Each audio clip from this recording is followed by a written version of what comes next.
তারা সব হল থেকে জুতা চুরি করে বস্তাবন্দি করে নিয়ে গিয়ে সেখানে প্রভোস্ট অফিসের সামনে লেগেছে। ওই হলেই কয়েকদিন আগে তারা কিন্তু সমকামীদের আশ্রয় দিয়েছে। এবি জুবাইর এবং মোসাদ্দেক, যাদেরকে সবাই মব স্টার হিসেবে চেনে, তো তাদের কাজই হচ্ছে যেখানে সেখানে মব করা। কয়েকদিন আগে দেখবেন যে জগন্নাথ বিশ্ববিদ্যালয় ইউজিসির একটি প্রোগ্রামে তারা মববাজি করার জন্য গিয়েছে। সাধারণ শিক্ষার্থীরা তাদেরকে সেখানে গণধোলাই দিয়েছে।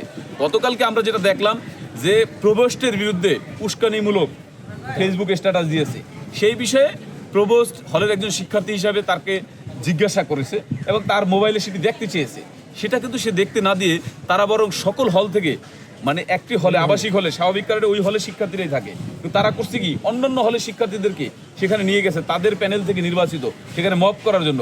এবং সবচেয়ে ন্যাক্কারজনক যে বিষয়, যে তারা সব হল থেকে জুতা চুরি করে বস্তাবন্দি করে নিয়ে গিয়ে সেখানে প্রভোস্ট অফিসের সামনে লেগেছে। এটা একটা ন্যাক্কারজনক ঘটনা। কারণ হচ্ছে একটা হলের প্রাধ্যক্ষ, তিনি সম্মানিত মানুষ, তিনি চেষ্টা করেন শিক্ষার্থীদের কল্যাণে কাজ করার। হ্যাঁ, প্রাধ্যক্ষের যদি কখনো কোনো কাজে ত্রুটি হয় সেটা জবাবদিহিতার জায়গা কিন্তু রয়েছে, বিশ্ববিদ্যালয় প্রশাসন রয়েছে, সেখানে চাইলে অভিযোগ দেওয়া যায়, প্রভোস্টের বিরুদ্ধে অভিযোগ দেওয়া যায়। কিন্তু তারা সেটি না করে তারা সেখানে মববাজি করার জন্য গিয়েছে। আমরা দেখেছি জসিমউদ্দিন হল থেকে গিয়েছে, জসিমউদ্দিন হলের এজিএস, মুজিব হলের জিএস, এরকম আরও অনেক বহিরাগতদেরকে নিয়ে তারা সেখানে মববাজি করতে গিয়েছে।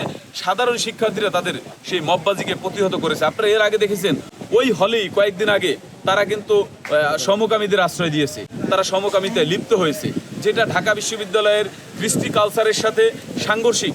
ঢাকা বিশ্ববিদ্যালয় কালচারের সাথে কখনোই যায় না এবং বাংলাদেশের যে প্রচলিত আইন রয়েছে সেই আইনের ধারাই এই সমকামিতা নিষিদ্ধ। সেই রকম একটি কর্মকাণ্ড তারা করছে। তারা মনে হচ্ছে হলগুলো সমকামীদের কাছে ভাড়া দিচ্ছে। কয়েকদিন আগে দেখলাম সূর্য সেন হলে সেম ঘটনা ঘটেছে। ফজলুল হক মুসলিম হলে এজিএস তার রুম ভাড়া দিয়েছে সমকামীদের কাছে, তার এলাকা থেকে সমকামীদেরকে ভাড়া করে। তো ঢাকা বিশ্ববিদ্যালয়ের যে ঐতিহ্য, ঢাকা বিশ্ববিদ্যালয়ের যে মর্যাদা, সেই মর্যাদা এবং ঐতিহ্য ক্ষুণ্ণ করে চলেছে এই মববাস শিবিরের সন্ত্রাসীরা। আমরা তাদেরকে বলবো, শিবির কিন্তু 5ই আগস্টের আগে ঢাকা বিশ্ববিদ্যালয় নিষিদ্ধ ছিল না, আপনারা জানেন।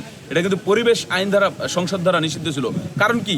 তারা এই ঢাকা বিশ্ববিদ্যালয়কে ধারণ করে না, তারা প্রগতিকে ধারণ করে না, তারা বাংলাদেশকে ধারণ করে না, তারা প্রতিক্রিয়াশীলতায় বিশ্বাস করে এবং ষড়যন্ত্রের রাজনীতি করে। সেজন্য শিক্ষার্থীদের দাবির প্রেক্ষিতে অনেক আগেই ছাত্র শিবির ঢাকা বিশ্ববিদ্যালয় নিষিদ্ধ ছিল।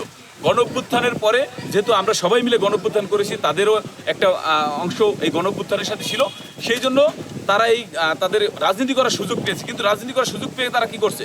ক্যাম্পাসে মববাজি করে বেরিয়েছে। প্রথমে তারা করেছে ছাত্র রাজনীতি নিষিদ্ধ চেয়েছে। ছাত্র রাজনীতি নিষিদ্ধের মাধ্যমে তারা তাদের মববাজিকে জায়েজ করতে চাচ্ছে। তারা একটা প্রোপাগান্ডা করে সাধারণ শিক্ষার্থীদের ব্যানারে। মূলত তারা সবাই শিবির। ওই শিবির, কারণ কি তাদেরকে চেনা যায় না কেন? তাদের কমিটি কখনো প্রকাশিত হয় না, তারা গুপ্ত থাকে। সেই জন্য তাদের গুপ্ত নেতাকর্মীদেরকেই তারা সাধারণ শিক্ষার্থী বলে চালিয়ে দেয় এবং ক্যাম্পাসের শিক্ষার পরিবেশ বিঘ্নিত করে এবং জাতীয়তাবাদী ছাত্র দলের বিরুদ্ধে এবং ক্যাম্পাসের শিক্ষক শিক্ষার্থীদের বিরুদ্ধে প্রোপাগান্ডা করে বেড়ায়, মববাজি করে বেড়ায়। শিক্ষার্থীরা গতকালকে এই মববাজদেরকে প্রতিহত করেছে।